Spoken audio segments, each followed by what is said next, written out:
স্বাগতম। ধন্যবাদ ভিডিওটি ক্লিক করার জন্য। একজন প্রবাসী আছেন যার বেতন মাসে ৳৪,০০০ শুনলে মনে হবে অনেক টাকা। কিন্তু প্রশ্ন হলো মাসের শেষে তার হাতে আসলে কত টাকা থাকে? আজকে আমরা আসল একটা হিসাব দেখব। খরচ, বেঁচে যাওয়া টাকা সেটাকে পরিবারকে কিভাবে সাহায্য করা যায়। প্রথমেই চলুন ভাড়া।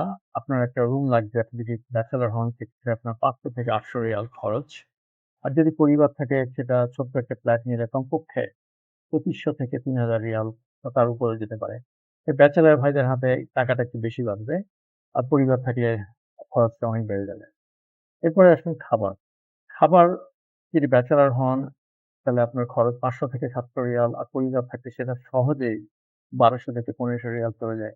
তাই যদি আপনি বাসায় রান্না করেন তাহলে টাকা সেভ হবে। আর যদি বাইরে খান তাহলে খরচটা ডাবল হবে। আর ট্রান্সপোর্ট আপনার যদি গাড়ি না থাকে তাহলে আপনি ট্যাক্সি, কার বা উবার নিয়ে চলাচল করতে পারেন। সেক্ষেত্রে মাসিক খরচ হবে ৳৩০০ থেকে ৳৫০০। কিন্তু প্রাইভেট গাড়ি যদি নেন সেক্ষেত্রে আপনার ইন্সুরেন্স, কিস্তি, পেট্রোল নিয়ে আপনার ৳১২০০ র উপর চলে যাবে। এছাড়া আপনার মোবাইল ফোন সবারই থাকে। সেক্ষেত্রে আপনার ইন্টারনেট এবং মেডিকেল আরো ছোটখাটো খরচ ধরেন মাস শেষে আপনার ৳৪৫০ থেকে ৳৬০০ মতো পড়ে যায়। আমরা অনেক সময় এসব জিনিস খেয়াল করি না। কিন্তু এগুলো আপনার বাজেটের মধ্যে বড় গ্যাপ ফেলে দেয়। তো চলুন আমরা হিসাব মিলাই। আপনি যদি ব্যাচেলর ভাই হন সেক্ষেত্রে আপনার রেন্ট ৳৭০০, ফুড ৳৬০০, ট্রান্সপোর্ট ৳৪০০, অন্যান্য খরচ ৳৪০০, প্রায় ৳২১০০। আর আপনার হাতে তাহলে বাঁচছে ৳১৯০০। আপনি যদি ফ্যামিলি ভাই হন সেক্ষেত্রে আপনার রেন্ট ৳২৮০০, আ খাওয়ার খরচ ধরেন ৳১৩০০, ট্রান্সপোর্ট ৳৫০০, অন্যান্য খরচ ৳৫০০, মোট ৳৫১০০। যেটা আপনার বাজেটের উপরে চলে যাচ্ছে, আপনি ঋণে পড়ে যাচ্ছেন।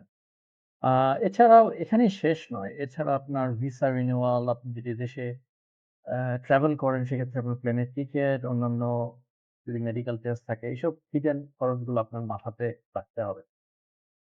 তো এখন আমি ২ জন যে এক্সাম্পল দিলাম, একজন ভাই যে ব্যাচেলর উনি সে মাসে ৳১৫০০ এবং উনি দেশে টাকা পাঠাতে পারছেন।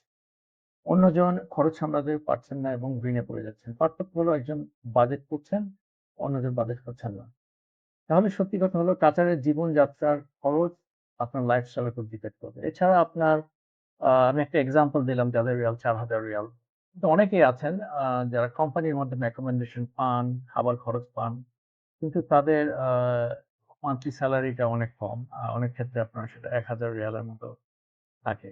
তো সে ব্যাপারে আমি আরেকদিন আলাপ করব। তো এখন প্রশ্ন আপনার মনে হয় আপনার কত টাকা সেভ করা সম্ভব বা আপনি সেভ করছেন মাসে?